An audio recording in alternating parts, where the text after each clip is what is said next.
decided nothing. Okay. I've been through the system, buddy. I know how it works. I know you have. You're not my friend. Yes, All you're trying to get is some stupid-ass confession, and you're not going to get one. On a normal night in 2011 in Georgia, an alarm sounds in a local market called 7-Eleven, and the report of an armed robbery is heard by the police. But when the officers arrive, they cannot find the deed. After searching the place, the police became suspicious of a person next to a house near the market, and he entered the house without any other permission, and they discovered several grams of heroin and a gun.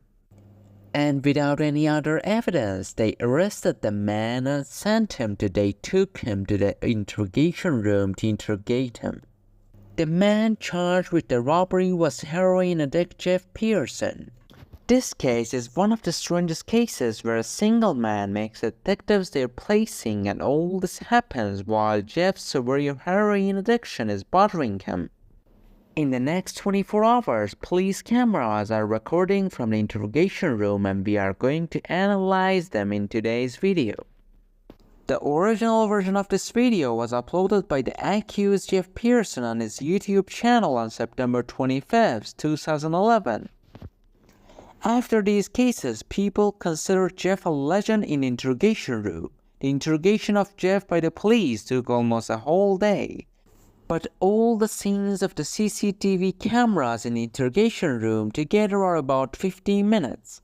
The sentence for armed robbery in Georgia is at least 2 years in prison, which can go up to life in prison. But Jeff Pearson made sure that it was not even a minute, and instead of being behind bars, he only had Coca-Cola and chocolate in his day. The interrogation room is empty.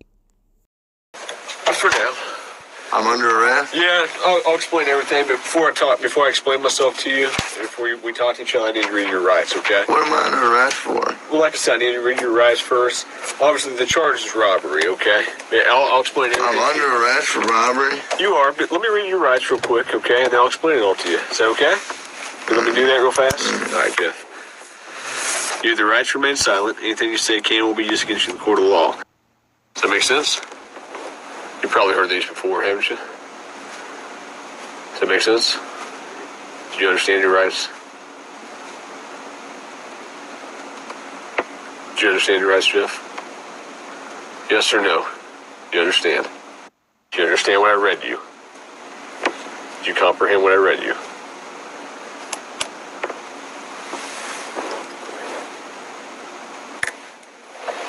Jeff, I'm just here to talk to you and figure out what happened and move you on out of here and leave Summit.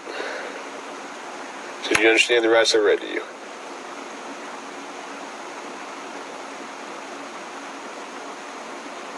If you got something that says you didn't do this robbery, this is your chance to talk to us. Okay, good cop. Jeff, do you understand your rights? Yes or no? I'm not asking if you want to talk to me at this point. I just wondered, do you understand what I read to you? So am I under arrest? Yes, you're under arrest. Get me back to the cell. I don't talk to you motherfuckers. Okay, fair enough. You want a Coke? Yeah. Jeff is now caught in a terrible situation. He's involved in two problems at the same time. The first issue is that Jeff has been arrested before, and he knows that if he is found guilty this time because he has a record, he will get much more than 10 years in prison. The second issue that is clear in the picture is Jeff's credibility. His pot consumption has made the situation unbearable for him. The conditions that he is probably involved in now are a strong desire for heroin, muscle pain, anxiety, and confusion, rapid heart rate, and high blood pressure. I need methadone. You need methadone? Yeah, you guys can get me that methadone or what? I don't have any. Do you have a medication for it, or a prescription for it? Or? No. What do you need methadone for? Because I'm a fucking junkie and you guys, I can't get no methadone. Where do you usually get your methadone from? I don't get it. I get heroin. How long you been using heroin? Long time, buddy. What are you trying to talk to me about here? to you about what happened last night. Either you're in a bad set of circumstances or you went and committed an armed robbery last night. Yeah, I'm in a shitty, wrong place at wrong time, obviously. I didn't commit no fucking armed robbery. All right, then let's talk about this. Let's I don't talk to the police, man. I think it's in your best interest to. How? I don't talk to the police. Here, okay. I've been through the system, buddy. I know how it works. I know you have. You're not my friend. I'm not your friend. You're trying to fucking get me, or I'm not trying to get you. All you're trying to get is some fucking stupid-ass fucking confession, and you're not going to get one. Jeff, I'm not going to get a confession out of you for nothing. Exactly, because I didn't do nothing. I'm not trying to get a confession. Okay, I'm going to tell you, I didn't commit no armed robbery, and y'all ain't got no fucking evidence saying I did. Let me go. All you did is find me sitting in my buddy's house, because my fucking buddy's dog's going ape shit. I go outside. There are cops everywhere, and they spotlight me. They say, come here. I say, what's up? They search me. They ain't find nothing. In such a case, strategic silence and analysis of body language and empathy do not work, so the investigators should focus on another method. But before that, they should read the suspect's basic rights according to the laws. Let me read this. No. Yes. Because I'm not going to sign it. You don't have to sign it. But let me read it for you. Okay? I'm not signing nothing. You don't have to sign it. You already read it to me earlier. I know we did, but I'm going to read it to you again. Thanks for the coat. You're welcome. Before we ask any questions, you must understand what your rights are. If you cannot afford a lawyer and want one, a lawyer will be provided for you. If you decide to answer questions now without a lawyer present, you still have the right. You also have the right to stop answering at any time until you talk to a lawyer. Do you understand the rights I've explained to you? No. Huh? Yeah. Okay.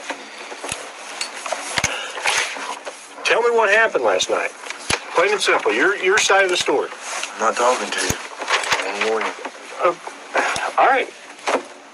This is what I don't understand. I know, but this is what I don't understand, Jeff. You were sitting there talking just like you were ready to sit here and tell me what happened last night, and then all of a sudden I read that to you, and you screw it, I ain't talking to you. I want a lawyer. I don't understand that. What changed just in the... Because I already told you what happened. You didn't. How didn't I? You didn't tell me what happened last night. How didn't I just tell you what... But now you've handcuffed me, and I can't talk to you because you asked for an attorney. So, okay, that's fine. But I will tell you right now, you're still on a hold for a robbery. I know. I don't know why. I need a fucking lawyer because, obviously, I didn't do nothing. And obviously, you guys know I didn't do nothing because I've been arrested for the same bullshit before, and you guys don't interview me this much. So, wham, bam, thank you for the coat. Put me back in the cell. What's that? Just look for it. It seems that this man has the potential to become the leader of a cult in the field of interrogation videos. Despite the fact that he has committed various crimes, he has become extremely popular along the way. The most important reason that can be explained for the popularity of a person like Jeff is a concept called anti-hero. People's interest in anti-heroes has historical roots, but this term is defined in cinema. An example is the movie Bad Santa Claus. This movie is about a middle-aged man named Willie.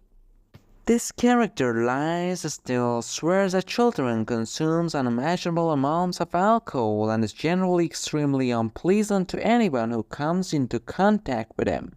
But the audience connects with him. Look who's here, Jimmy. It's Santa.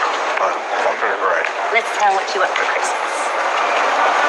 I'm on my fucking lunch break, okay? Anti-heroes have a weakness or defect like all of us, and their difference from traditional unattainable heroes is their vulnerability. Now, in Jeff's position, many of us cannot understand more than a decade of heroin addiction. But we understand what kind of quagmire Jeff is stuck in at this moment and what pressure he's going through. Every answer that Jeff gives to detectives at this moment, the real meaning of this whole future depends on it. Because if he is found guilty in this case, he may be in prison for the rest of his life. Alright. I know we did this twice, but I gotta do it again every time, okay? You understand that? Okay. Go ahead and sign there. Let me take your F off. Look, I'm not signing nothing. Okay, you don't have to sign anything. You understand your rights though, right?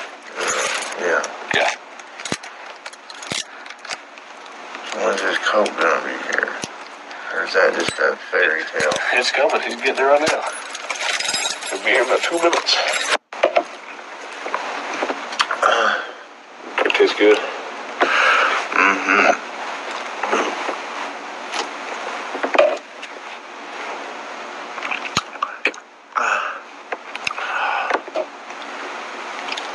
I have enough evidence Like what? of the armed robbery, okay? We had a similar technique in the interrogation of Brian Christensen. I know you did. I saw you in your shirt, arms fully extended. The only difference here is that in Brian's interrogation, the police really had real evidence against the suspect, but in Jeff's interrogation, the investigator has no real evidence and Jeff knows it. But, you know, if you're saying you didn't do it, you need to give me your side of the story. I didn't do it. Okay, well, give me your side of the story. You got, convince me. Because I got a lot of evidence. I got a lot of physical evidence. Well, like what? Name the physical. Well, I don't need to. Why should I tell you that? I mean, you haven't been helpful to me at all. You don't, because I don't believe that you got any evidence. There's only a couple pieces of evidence I'm missing. Name them. What's that? Name. Well, why do I need to do that? You haven't helped me out a lot. You give me a little bit, I give you a little bit. We go back and forth. I give you one of my pieces of evidence, now give me a little something. You know, anything I say here can and will be used against me. Sure, but anything you say here, I can also tell your parole officer that you helped me out. That doesn't mean. The investigator knows everything about Jeff's past, especially the similar crimes he has committed before. Now the investigator wants to dangle the issue of parole in front of the suspect, and in fact force Jeff to confess by showing the way out. There's no way. I didn't do it. There's no way. How drunk were you? Were you drunk? No, I was pretty sober. So you're in your right mind. You remember everything about the night, right? So you couldn't have done something not remembered. You couldn't have gone and robbed the place not remembered? Fuck, no. Okay, so you would remember if you robbed the place. Yeah. So I'm willing to go to the prosecutor, I'm willing to go to the parole officer and say, this guy's a good guy, he helped me out. Hey. At first, it seems that the investigators want to destroy the suspect's resilience by eroding and dragging out the interrogation process. That's why even though Jeff asked for a lawyer, the investigators brought him back to the interrogation room. But later it becomes clear that Jeff told the investigators himself. He said that if they give him a Coke and a biscuit, he will talk. That's why he returned to the interrogation room. I know you don't want to go back to jail, right? Back to prison? Well, fuck. It looks like I am if and you're going to charge me with some bogus shit. You guys don't, I mean, what do you got, really? That I was at a buddy's house and I happened to come outside because you guys were fucking swarming the area and they Which door did you come out of? I came out of the front door. You know what? I'm not saying that, man.